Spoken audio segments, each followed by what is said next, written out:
prazer poder estar mais uma vez aqui para estudar com você as Sagradas Escrituras. E eu lhe cumprimento com a graça e a paz de Deus, nosso Pai, e de nosso Senhor e Salvador Jesus Cristo. Que a paz e o amor de Deus reine no coração de cada um que agora acompanha mais um estudo da Palavra de Deus. O estudo de hoje tem como título o Evangelho do Reino, é o estudo de número 52.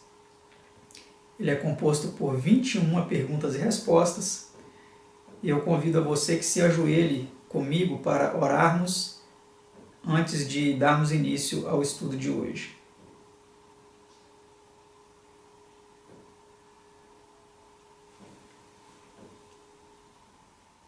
Glorioso Deus e eterno Pai que habita nos altos céus, exaltado e engrandecido seja o teu nome por toda a eternidade, e também o nome de seu amado Filho unigênito, seu Cordeiro Imaculado, nosso Senhor e Salvador Jesus Cristo. Mais uma vez temos a oportunidade de estudar a tua palavra. E suplicamos, Senhor, a unção de teu Divino Espírito, para que compreendamos os mistérios revelados na tua palavra. Vamos estudar hoje sobre o Evangelho do Reino e suplicamos, Senhor, que nos dê compreensão deste assunto e, acima de tudo, nos dê força e poder para colocarmos em prática, Senhor, os teus ensinamentos em nosso viver diário. Abençoe os nossos telespectadores. Abra a mente daqueles que agora nos acompanham para que possam compreender, aceitar e viver em seu dia a dia os teus ensinamentos, Senhor. Suplicamos essas bênçãos em nome de seu amado Filho unigênito, nosso Senhor Jesus. Amém.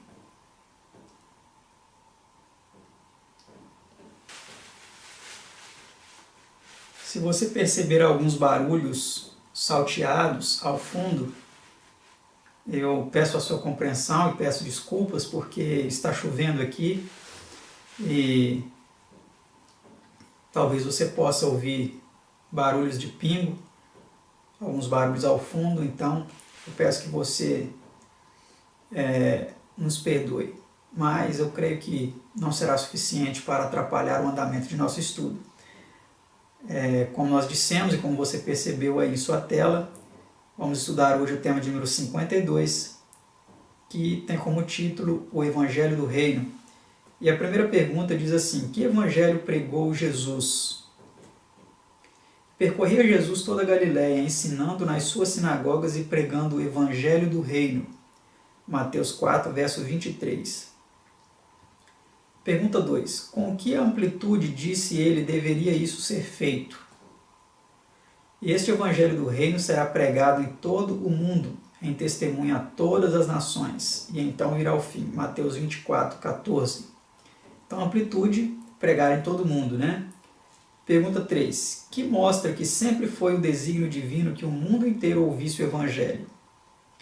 Ora, o Senhor disse a Abrão: sai da tua terra, da tua parentela e da casa de teu pai, para a terra que eu te mostrarei.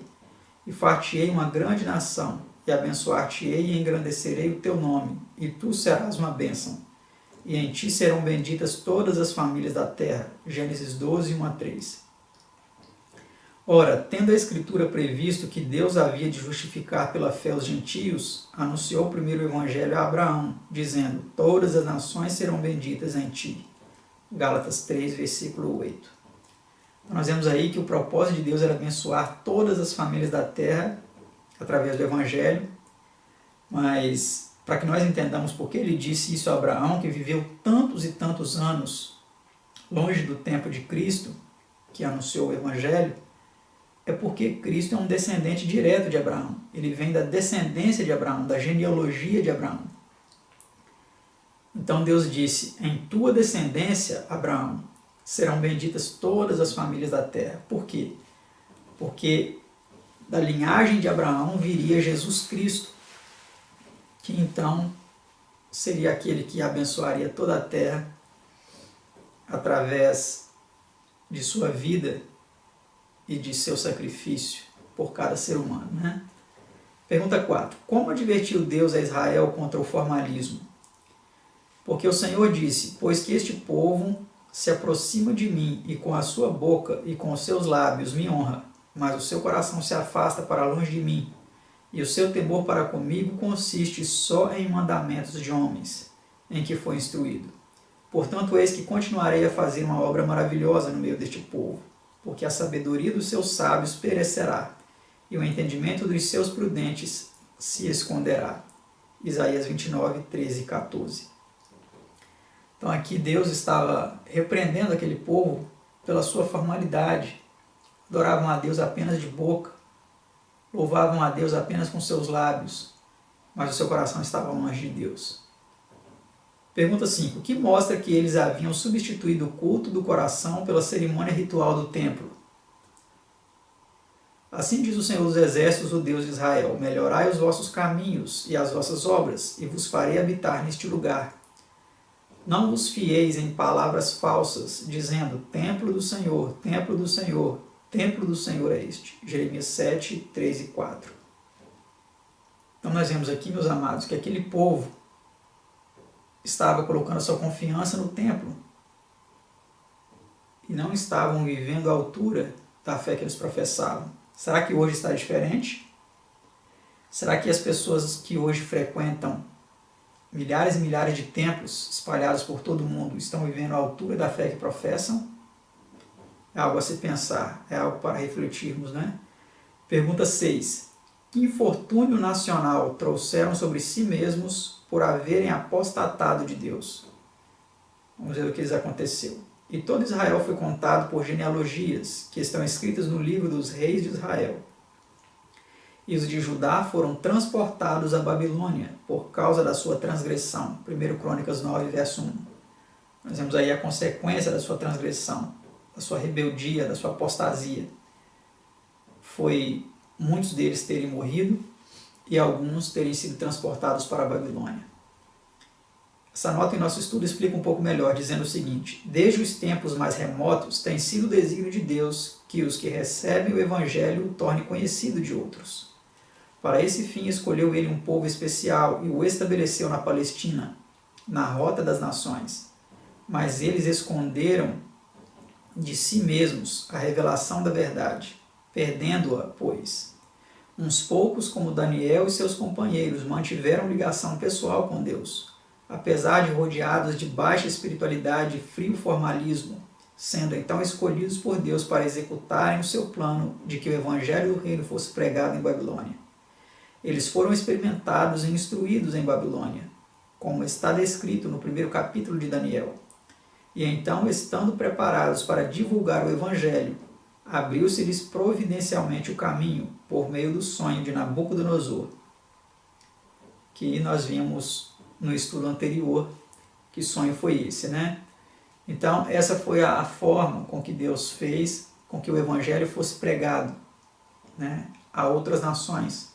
A potência, especialmente ali da época, que era a Babilônia, né?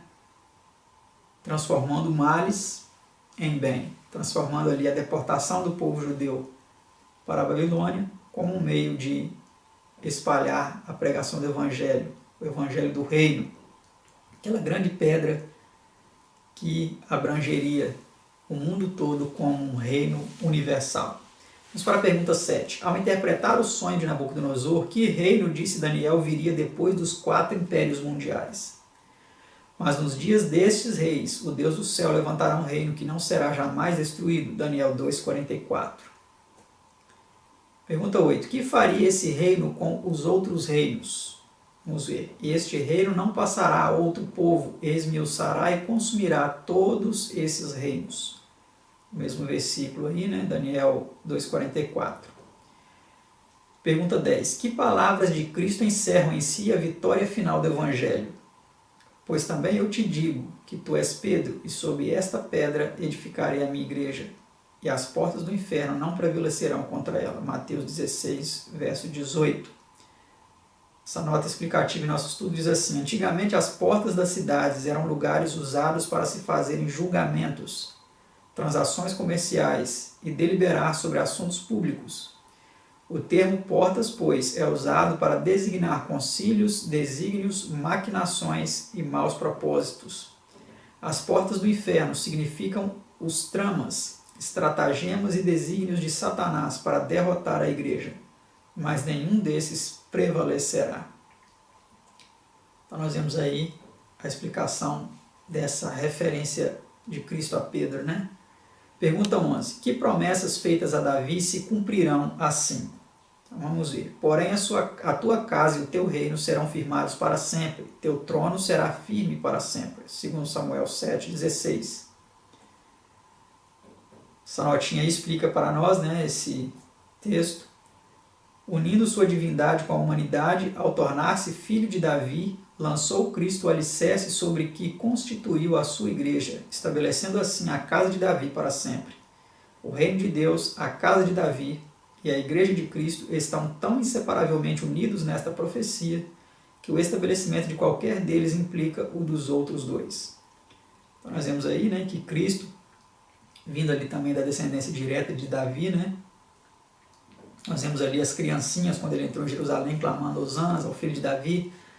Jesus era reconhecido como descendente direto de Davi, então ele veio estabelecer para sempre o trono de Davi, né? Essa expressão significa isso, através do estabelecimento do seu próprio reino, né? O reino universal e eterno de Cristo. Pergunta 12. Por meio de quem se cumprirão essas promessas? Este será grande e será chamado Filho do Altíssimo, uma referência a Jesus, né? E o Senhor Deus lhe dará o trono de Davi, seu pai, e reinará eternamente na casa de Jacó, e o seu reino não terá fim. Lucas 1, 32 e 33. Então nós vemos aí o exato cumprimento dessa profecia, né? Na pessoa de Cristo. Pergunta 13. A fim de cumprir essas promessas, o filho de quem se tornou o filho de Deus? Então vamos ver. O filho de Davi, né? Mateus 22, 42. Pergunta 14. Como é chamada a união da divindade com a humanidade? E sem dúvida alguma, grande é o mistério da piedade. Aquele que se manifestou em carne foi justificado em espírito, visto dos anjos, pregado aos gentios, crido no mundo e recebido acima na glória. 1 Timóteo 3, verso 16.